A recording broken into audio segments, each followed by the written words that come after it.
শুনুন, আমি রবীন্দ্রনাথ ঠাকুরের মানের হানি করিনি। রবীন্দ্রনাথ ঠাকুর মুসলিম বিদ্বেষী মানুষ।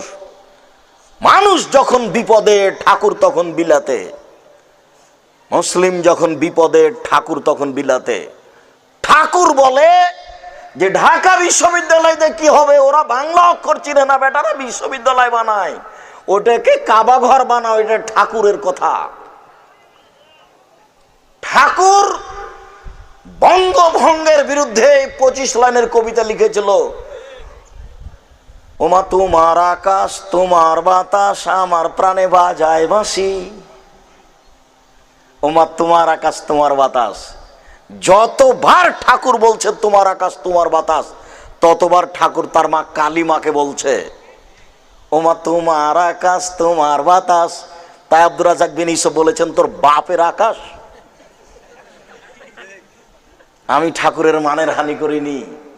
এদেশের ছেলে মেয়ে, এদেশের শিক্ষক বুঝুক, বিচারের মাঠে সবাইকে জবাব দিতে হবে, আমাকে দিতে হবে না। আমি প্রস্তুত আছি, এটা সেরে।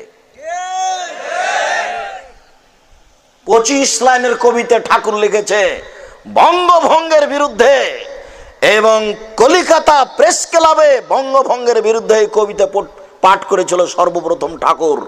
এই রবীন্দ্রনাথ ঠাকুর মুসলিম বিদ্বেষী। রবীন্দ্রনাথ ঠাকুর বলেছিল ঢাকা বিশ্ববিদ্যালয়কে কাবা ঘর বানাও। বেটা তোমরা বাংলা অক্ষর চেনো না, বিশ্ববিদ্যালয় কি করবে?